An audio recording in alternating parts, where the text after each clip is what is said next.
Bismillahirrahmanirrahim. Assalamualaikum warahmatullahi wabarakatuh. Alhamdulillahi rabbil alamin. Wassalatu wassalamu ala sayyidina Muhammadin wa ala alihi wa sahbihi wa ummatihi ila yaumiddin wa ba'd. Fa ya ahbaballahi wa ahbaba rasulih sallallahu alaihi wasallam, usi nafsi wa iyyakum bi taqwallahi faqad fazal muttaqun fala tamutunna illa wa antum muslimun. Faqala ta'ala ya ayyuhalladzina amanu taqullaha haqqa tuqatih wa la tamutunna illa wa antum muslimun. Saudara-saudariku, semoga kita semua senantiasa disehatkan oleh Allah Subhanahu wa taala. Alhamdulillah, dengan izin Allah telah sampai kita pada hari kelima di bulan Ramadan. Kita bermohon kepada Allah semoga seluruh amal ibadah yang telah kita tunaikan, khususnya dari awal Ramadan sampai dengan saat ini, berkenan diterima oleh Allah Subhanahu wa taala. Alhamdulillah, berjumpa kembali dalam kajian Madrasah Al-Bukhari, khususnya dalam kajian kitab As-Shaum. Hadis-hadis Nabi Shallallahu Alaihi Wasallam yang terkait dengan bimbingan dalam menunaikan ibadah saum, khususnya siam Ramadan. Alhamdulillah, dengan izin Allah Subhanahu Wa Taala kita telah membahas setidaknya 3 hadis dan pengantar penggalian dari dalil-dalil hukum kewajiban puasa yang terkait berkelindan dengan apa yang kita tunaikan pada kesempatan saat ini di bulan Ramadan.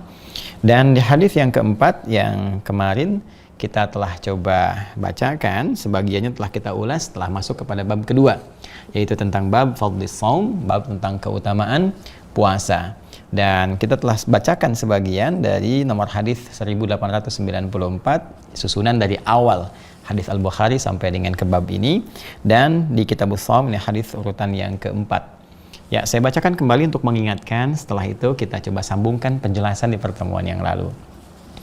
Bismillahirrahmanirrahim. Qala haddatsana Abdullah bin Maslamah an Malik an Abi Zinad an Al-A'raj an Abi Hurairah radhiyallahu ta'ala anhu anna Rasulullah sallallahu alaihi wasallam qala as-siyamu junnatun fala yarfuth wala yajhal wa in imru'un qatalahu aw syatamahu falyaqul inni sha'imun marratain والذي نفسي بيده لخلوف فم الصائم أطيب عند الله تعالى من ريح المسك yatruku ta'amahu wa syarabahu wa syahwatahu min ajli as-siyamu li wa ana ajzi bihi wal hasanatu bi asyri amthaliha. Diriwayatkan pula oleh Al-Imam Muslim dalam kitab sahihnya nomor hadis 1151.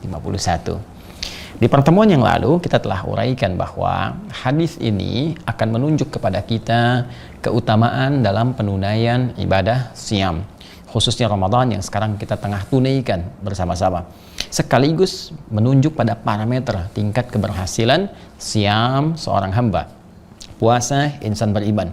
Jadi kalau kita mau mengukur sampai dengan hari kelima Ramadan ini, di hari Sabtu ini, apakah siam kita berhasil, termasuk qiyam kita malam harinya berhasil, maka hadis ini bisa dijadikan salah satu acuan.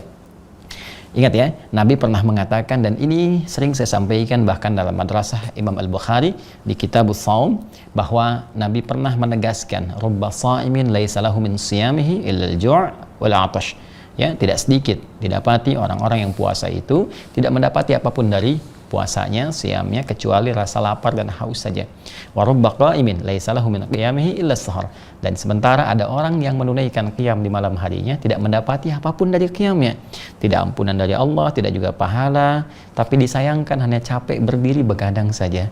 Baik, tentunya kita tidak mengharapkan hal demikian.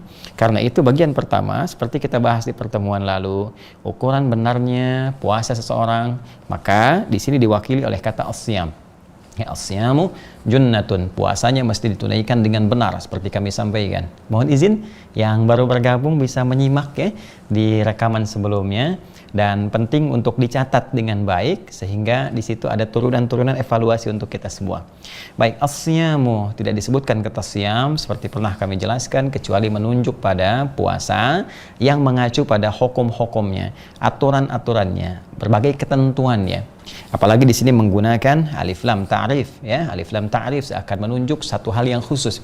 Jadi kalau kita ingin mendapatkan keistimewaannya, lulus dalam puasa, maka indikatornya adalah puasanya harus ditunaikan berdasar aturan-aturan yang ditetapkan oleh Allah Subhanahu wa taala dan juga ditetapkan ya, didetilkan oleh Nabi Muhammad SAW sebagai penjelas aturan-aturan Allah Subhanahu wa taala.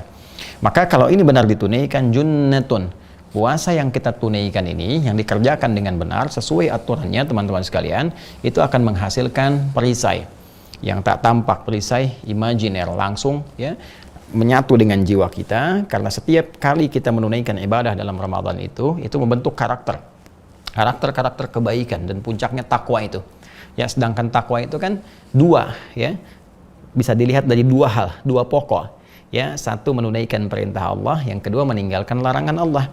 Nah, menunaikan perintah Allah itu puncaknya adalah membentuk perisai. Ya, sehingga dengan perisai itu bisa mencegah kita berbuat maksiat. Saya ambil contoh misalnya amalan saat Ramadan dalam membentuk takwa, meningkatkan sholat. Sampai malamnya kita sholat, tuh kan, yang biasanya hanya fardu bagi sebagian orang, sekarang kita coba maksimalkan menunaikan sholat sunnah. Tarawih kan sunnah, ya kan? Nafilah, sunnah hukumnya. Maka fungsi sholat, seperti pernah saya sampaikan, tanha 'anil fahsya wal munkar. Quran surah ke-29, Al-Ankabut di ayat ke-45. Ya, sholat itu fungsinya mencegah perbuatan keji dan mungkar, dua sumber keburukan. Jadi kalau ada orang yang buruk lisannya, buruk pandangannya, buruk hatinya, itu patut diduga dari satu di antara dua ini atau keduanya. Imma nafsu dari, ya mohon maaf, syahwatnya yang disebut dengan fahsya, atau nafsu perut dan akal yang diingkari oleh hati disebut dengan mungkar. Dua ini saja. Nah, sholat mencegah itu. Ramadan kita tingkatkan pola sholat kita, kuantitasnya, kualitasnya, sehingga dengan itu membentuk satu suasana ruhiyah dalam diri kita yang semakin mendekatkan diri kepada Allah, karena dekatnya itu terjaga kita. Nah, saat terjaga itu muncullah kemudian perisai ya dalam diri kita yang mencegah kita berbuat maksiat. Dan di sisi lain meningkat amal kebaikan kita. Maksiat itu kan salah. Kan lawannya taat, soleh. Taat, soleh, maksiat, salah. Jadi ketika salah satu turun, yang lain pasti naik. Ya, silakan kalau tidak percaya. Kalau yang baik naik, berarti yang buruknya turun kan? Artinya orang yang senang berkata baik, melihat yang baik, itu otomatis akan anti pada yang buruk. Nah, keadaan diri yang terjaga dalam kebaikan ini, yang secara otomatis terhindar dari keburukan, itu yang disebut junnah namanya. Seakan-akan tubuh kita itu punya perisainya yang menepikan segala hal-hal yang buruk. Jadi begitu mata misalnya ada pandangan yang tak baik, itu langsung dipalingkan. Ya, ghaddul basar itu. Wa qul lil mu'minina yaghuddu min absarihim. Quran surah ke-24 ayat 30 itu kan. Nah, katakan pada pria-pria beriman, dia memalingkan pandangannya. Nah, itu kecepatan berpaling itu kalau punya junnah, melihat satu yang kotor langsung berpaling. Ya. Nah, termasuk di YouTube nih ya, hati-hati nih. Ada tayangan-tayangan yang gak bagus. Saya sering ada lihat ya. Ada beberapa komentar, Ustadz itu kok iklannya gitu kan suatu yang kotor. Nah, ingat, algoritma YouTube itu mengikuti kebiasaan. Jadi kalau kebiasaan Anda pernah mengklik sesuatu yang kotor, ya tampil lagi itu. Ya itu koreksi untuk kembali ke masing-masing. Tapi kalau kita biasanya klik yang baik-baik gitu kan, klik tentang Quran, klik tentang motivasi, tentang sedekah, tentang macam-macam, ya itu yang hadir itu, algoritmanya menyesuaikan. Ya, baik, bahkan nanti bisa ikut ke handphonenya loh, hati-hati loh ya. Ikut ke handphonenya, dari apa yang sering kita akses, kita buka itu sering nanti muncul di beranda kita dan sebagainya. Nah, kalau punya junnah itu kita terarahkan pada yang baik. Walaupun ada pancingan-pancingan yang kotor, kita tidak akan mengikutinya. Itulah junnah. Jadi as-siyamu junnatun, puasa yang benar yang ditunaikan sesuai ketentuan itu, hukum dan aturannya, itu menghadirkan apresiasi pertama dari Allah melalui lisan Rasulullah, diberikanlah oleh Allah berupa junnah. Ya, perisai dalam dirinya yang mencegah dari perbuatan maksiat. Jadi kalau kita ingin ukur sampai hari kelima ini, teman-teman sekalian, coba dicek seberapa jauhkah keberhasilan puasa kita. Salah satunya indikatornya ya meninggalkan perbuatan maksiat. Sedang nggak senang, mencela, senang berselisih, gitu kan? Berprasangka yang buruk, istighfar, astagfirullah, Allahumma innaka afuwun tuhibbul afwa fa'fu anna, gitu kan? Minta ampun kepada Allah, istighfar la ilaha illa anta subhanaka inni kuntu minadh dhalimin. Kemudian dampak dari situ, karena yang maksiat itu tinggal, maka yang taatnya itu muncul. Maka tertariklah kebiasaan kita untuk meningkatkan amal saleh. Ya, ngajinya bertambah gitu kan, senang berbuat baik dalam segala aspek yang bisa kita lakukan, baik fisikal ataupun material ya. Secara fisik sholatnya meningkat, baca Quran, secara materi rajin sedekah dan sebagainya. Itu otomatis. Nah, untuk mengecek itu Nabi meneruskan ya, perhatikan terusannya yang kita bisa bacakan di sini, fala yarfuth. Maka kalau Anda ingin melatih itu semua untuk mendapatkan perisai puasa benar, aturan yang pertama, tinggalkan segala hal yang merusak. Ya, merusak. Hal-hal yang bisa mendorong kita berbuat maksiat, tak sadar kita berbuat salah, mengurangi nilai puasa kita. Pertama, rafath. Ya, rafath itu kata-kata yang kotor. Ya bentuknya bisa jorok gitu ya, hal yang terkait dengan erotis misalnya dan semacamnya, ya pornografi, porno aksi dan sejenisnya. Bisa juga dia masuk pada segala yang bentuk yang kotor, ya celaan kan kotor gitu kan, ya, keluar kata-kata kebun binatang, kata-kata yang tak pantas dan sebagainya, masuk ke situ. Ya walaupun dalam keseharian lebih diasosiasikan kepada hal-hal yang sifatnya jorok, erotis dan sebagainya, gitu ya. Ada konteks rafath yang positif. Ya, contohnya misalnya apa? Di Al-Baqarah ayat 187. Ya, uhilla lakum lailatas siyami rafathu ila nisaikum. Ya, uhilla lakum lailatas siyami rafathu ila nisaikum. Boleh di malam puasa itu jikalau kemudian suami istri pengen bercumbu ya, antara suami dengan istrinya, kemudian saling merayu di situ. Itu diperkenankan malam harinya. Ayat ini turun untuk membatalkan dugaan sebagian orang yang melihat pada kebiasaan orang sebelum masa Islam. Sebelum Nabi SAW diutus, ada orang biasa puasa, menyimpulkan, kesimpulannya kita ingin tingkatkan lagi kekuatan kita sehingga malam pun ikut puasa juga. Maka itu isunya menyebar di lingkungan Nabi, ya, tersebar di lingkungan para sahabat Nabi SAW. Maka ketika tersebar 1-2 pembicaraan, sampai berita kepada Nabi, turunlah ayat ini. Tidak benar, puasa itu siang harinya.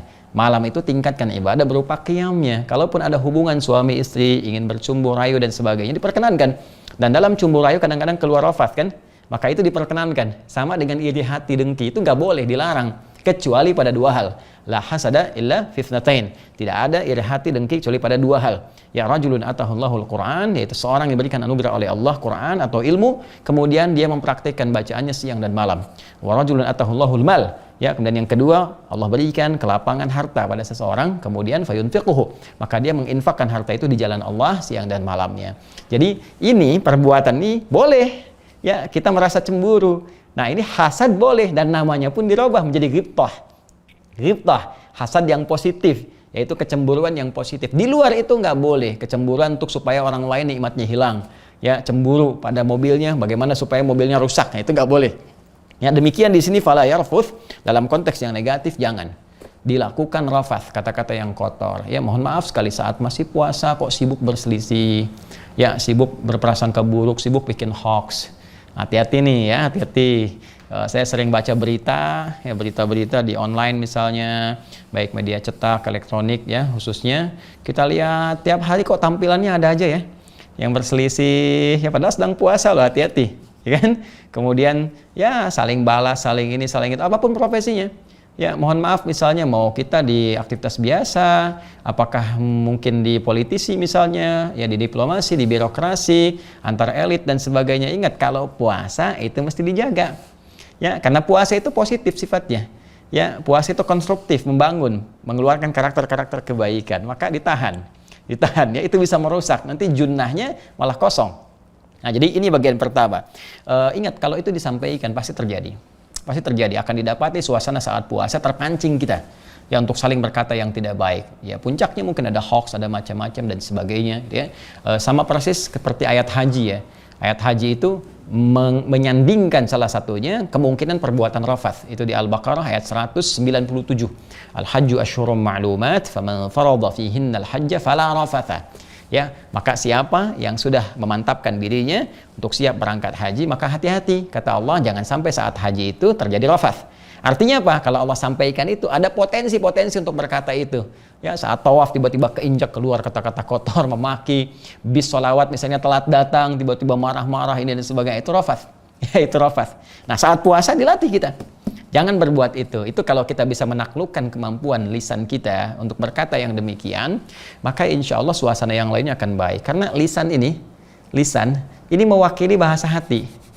Ya, jadi lisan itu penterjemah hati, penterjemah pikiran kita.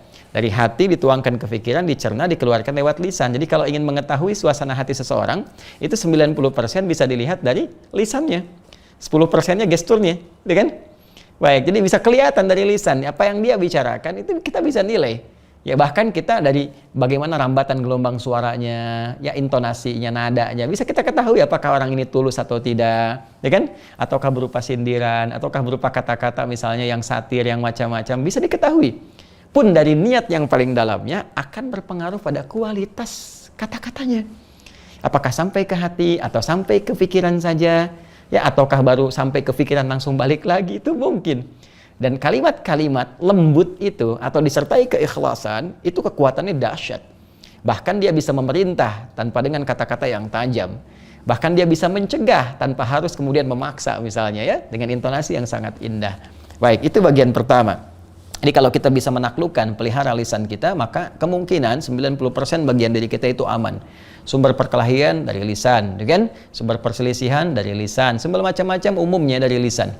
Baik. Sehingga orang Arab pernah berkata, itu izalatul lisan akhtar min izalatil aqdam. Terpelesetnya lisan itu lebih berbahaya dibandingkan terpelesetnya kaki. Terpeleset kaki menjatuhkan badan, terpeleset lisan menjatuhkan kedudukan. Nah, bikin status tuh ya.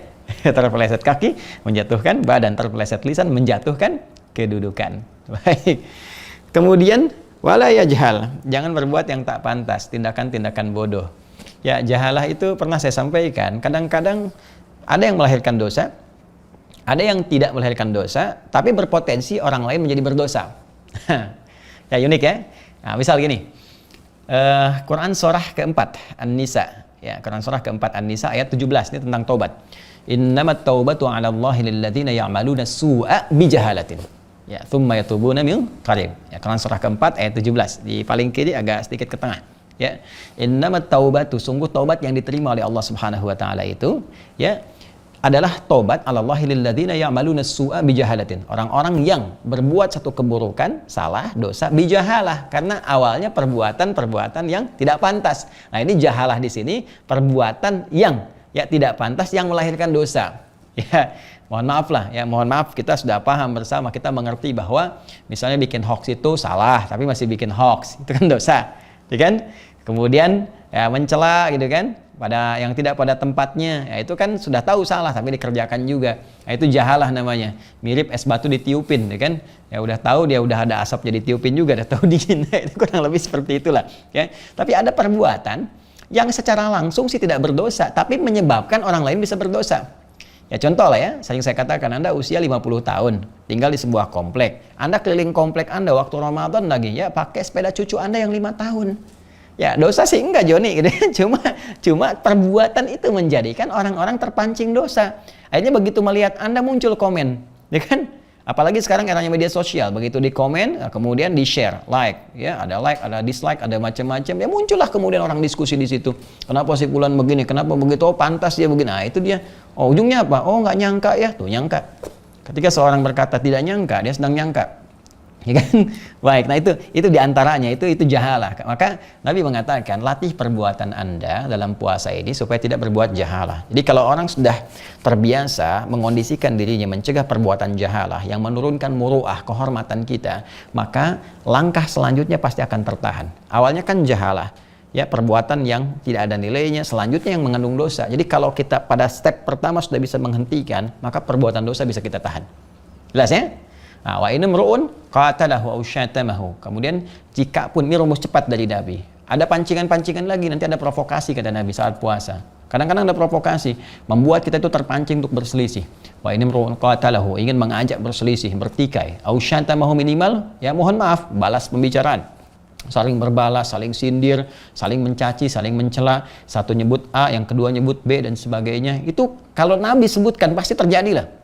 Ya pasti terjadi. Maka orang yang puasa, jika dia ingin mendapatkan junnah dan sempurna puasanya, maka kata Nabi, "Falyaqul inni shaim." Katakan saya sedang puasa. Ya.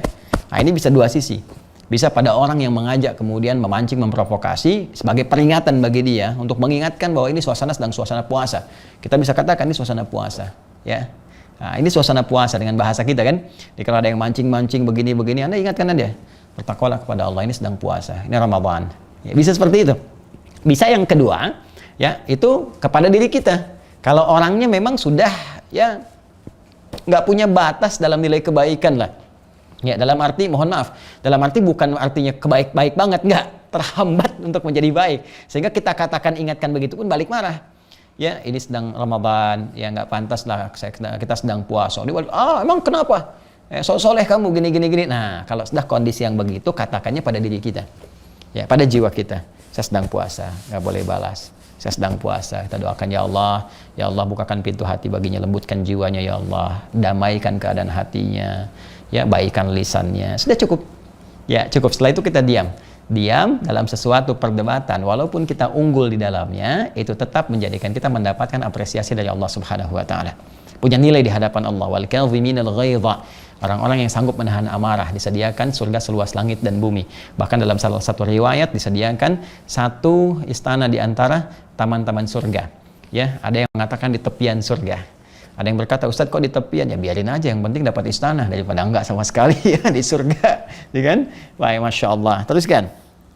Ya, marwataini walladzi nafsi biyadihi. Nah, demi Allah yang menggenggam jiwaku. Masya Allah, ini saya sering katakan Rasulullah itu kalau berkata, sebetulnya tidak harus bersumpah. Karena beliau itu semua tutur katanya adalah terbimbing oleh firman Allah Subhanahu wa taala. Wahyu dari Allah Subhanahu wa taala, petunjuk dari Allah. Wa ma yantiqu 'anil hawa in huwa illa wahyu yuha. Dan beliau tidak bertutur dari nafsunya, tapi semua bimbingan dari Allah Subhanahu wa taala. Karena itu kalau ada dalam pembicaraan Nabi disampaikan informasi dan disertai dengan sumpah, apalagi mempertaruhkan jiwanya. Walladzi nafsi biyadi, demi Allah yang menggenggam jiwaku, demi jiwaku yang digenggam oleh Allah Subhanahu wa taala. Nabi sampai mempertaruhkan keadaan jiwanya untuk bersumpah. Ini menunjukkan sesuatu yang sangat penting. Ya, sesuatu yang sangat penting. Kata Nabi, la khulufu fa bis-shaimi atyabu 'indallahi ta'ala min rihil miski. Di riwayat lain, atyabu 'indallahi yaumal qiyamati min rihil miski. Orang-orang yang mampu mengerjakan seperti yang tadi, dia jaga lisannya dari perbuatan rafas, menjaga dirinya, menjaga keadaan dirinya supaya tidak terpancing dalam keburukan. Itu oleh Allah diberikan satu kemuliaan. Ya, di antara tandanya orang yang berhasil ini, jadi nanti saat hisab, saat kiamat, kita akan ketahui ahli ini. Ahli puasa yang nanti kelak, nanti kita akan dapat di hadisnya juga, mendapatkan anugerah masuk surga dari Babur Rayyan, pintu Ar-Rayyan. Dan tanda-tandanya di antara mereka adalah bisa kelihatan keluar bau harum ya di mulutnya.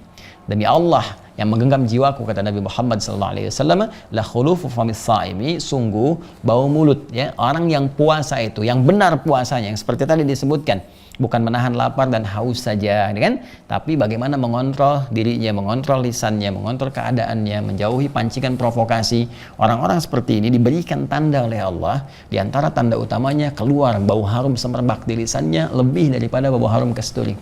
Ya, kasturi itu yang paling tinggi tingkat harumnya. Rihal miski itu khitamuhu misk wa fi dzalika falyatanafasil mutanafisun, kan? Khitamuhu misk ini sudah jadi ungkapan dalam Al-Quran dan diambil di kalangan masyarakat orang Arab.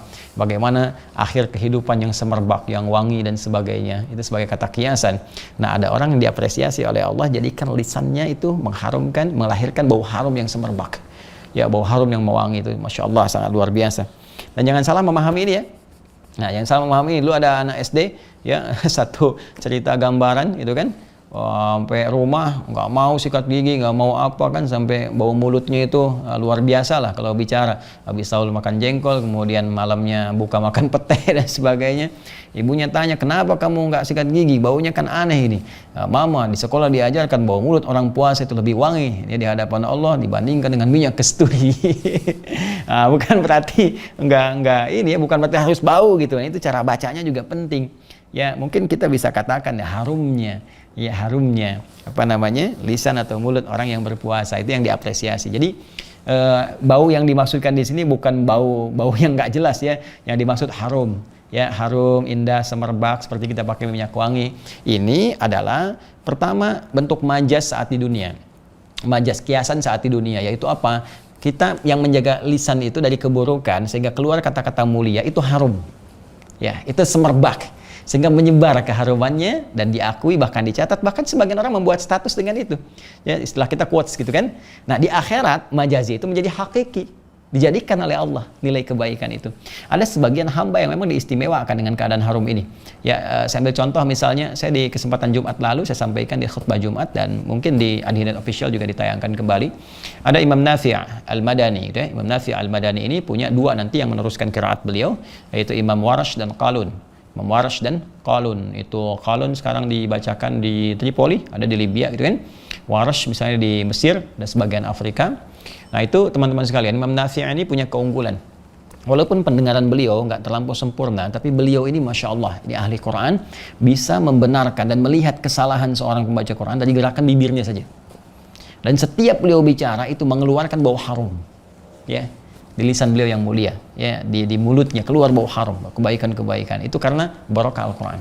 Ya, barokah Al-Quran. Dan ya majasi ini yang paling banyak, majasi yang paling banyak. Artinya ahli Quran itu bisa dilihat lah, kata-katanya lembut, baik gitu kan. Kita bisa saksikan banyak orang-orang ahli Quran dan keluar bagaimana kata-kata yang sangat mulia dari mereka. Kemudian kita teruskan, yatruku ta'amahu wa syarabahu wa syahwatahu min ajli. Nah, ini poinnya. Ya, maka orang yang puasa yang benar itu kalau ingin mendapatkan junnah, ingin sempurna, ingin mendapatkan kemuliaan tadi, di dunia dimuliakan oleh Allah, terbebas dari maksiat, ya, dalam arti ada penjagaan Allah Subhanahu wa taala. Dia bukan maksum, yang maksum hanya nabi. Ya, hanya nabi, hanya para rasul. Tapi dia mendapatkan penjagaan dari Allah Subhanahu wa taala berbentuk kemuliaan. Dalam bahasa Arab disebut karamah. Ini kalau ke nabi itu mukjizat, kalau ke manusia biasa itu karamah. Nah, di antara perbedaannya, kalau mukjizat harus ditampakkan, diumumkan. Ya, di-share, diketahui, disampaikan untuk membuktikan kenabian. Makanya mukjizat Nabi Muhammad SAW dibuktikan, ditunjukkan langsung, ya, supaya orang tahu ini Nabi. Mukjizat Nabi Isa sebelumnya, mukjizat Nabi Musa alaihissalam jami'an itu kan, itu ditampakkan supaya mengerti ini Nabi. Tapi karamah itu tidak diobral. Biasanya baru ketahuan itu nanti setelah meninggal, ya. Baru nampak sebagian-sebagian lah, tapi orangnya nggak ngaku-ngaku, ya, nggak pasang pelang misalnya punya karomah, punya ini, tidak. Dia biasa saja, tapi ada kemuliaan melekat pada dirinya, dan banyak karomah itu, ya, karomah di wajah, karomah di perilaku, karomah di sikap, karomah di ilmu, macam-macam. Tidak digambarkan dalam bentuk yang sifatnya, mohon maaf, mendekati magis oleh sementara orang gitu kan, nyebrang sungai, ya, kemudian bisa terbang, bisa macam-macam. Nah, itu hal-hal yang mungkin ada tapi mungkin jauh gitu kan, jauh. Tapi orang lupa bahwa ilmu itu kalau Allah berikan kemuliaan menjadi karamah. Ya, ingat ya, adab kalau Allah berikan kemuliaan menjadi karamah. Ya, jadi adab, ilmu, akhlak dan semacamnya itu kemuliaan. Bahkan pada harta ada karamah, ada kemuliaan. Pada ilmu ada kemuliaan. Pada fisik, tenaga ada kemuliaan. Jika semua itu diarahkan pada hal-hal kebaikan yang diridhoi Allah Subhanahu wa taala. Nah, orang-orang puasa ini, ya, kalau puasanya benar maka dia meninggalkan syahwatnya, ya, syahwat dalam konteks hal-hal yang jelek, yang buruk, ya. Bahkan dalam i'tikaf dia tinggalkan dulu hubungan dengan istrinya atau suaminya dan seterusnya. Kemudian dia coba tahan makannya, ya. Dia tahan kemudian minumnya secukupnya untuk mendekatkan diri kepada Allah. Dan konsepsi puasa itu makan minum yang cukup, yang menjadikan kita kemudian terbawa untuk semangat menunaikan ibadah, aktivitasnya dinilai sebagai ibadah. Jadi kalau kita tarik menjadi karakter dalam kehidupan, maka Masya Allah, hidup kita tertata, nggak berlebihan makan, nggak berlebihan minum, ya, semua cukup, ibadah nyaman, kan gini kan? Coba lihat, buka kan cukup, ya, minum cukup. Awal-awal kan semua pengen dikoleksi, ya, pengen jus, pengen ini, pengen itu, toh yang diminum teh manis juga, ya kan, dengan gorengan, ya, ada kurma, alhamdulillah, setelah itu buka, makan, selesai kan? Ya, kenapa setiba kemudian pasca Ramadan berubah lagi? Ya, terus seakan-akan pengen membalas yang Ramadan. Jadi kumpulkan semua ini, ada pertanda yang kurang tepat, ya. Oke. Lanjutkan, bismillah. Kemudian asyamu li wa ana ajzi bihi. Nah, ini keistimewaannya. Kalau orang benar puasanya, ya, seperti yang tadi disampaikan, maka penilaiannya akan langsung dari Allah. Beda dengan amalan biasa. Ramadan itu beda. Jadi kalau kita sholat di hari-hari biasa, itu kan bukan di suasana Ramadan, ya, baca Quran dan sebagainya, dicatat pahalanya. Malaikat mencatat, nanti catatan itu dikumpulkan, ditunjukkan saat yaumul hisab. Faman ya'mal mithqala dzarratin khairan yarah, ya. Yang baik akan ditampakkan, demikian yang buruk pula. Setiap satu kebaikan diberikan 10 nilainya. Ya, Quran surah ke-6 ayat 160. Man jaa'a bil hasanati falahu asyru amsalihha. Siapa yang mengerjakan satu kebaikan dapat 10 nilai kemuliaannya. Tapi puasa tidak. Ya, asyamu li, puasa yang ditunaikan untuk Allah Subhanahu wa taala, wa ana ajzi bihi. Allah yang langsung memberikan ukuran pahalanya.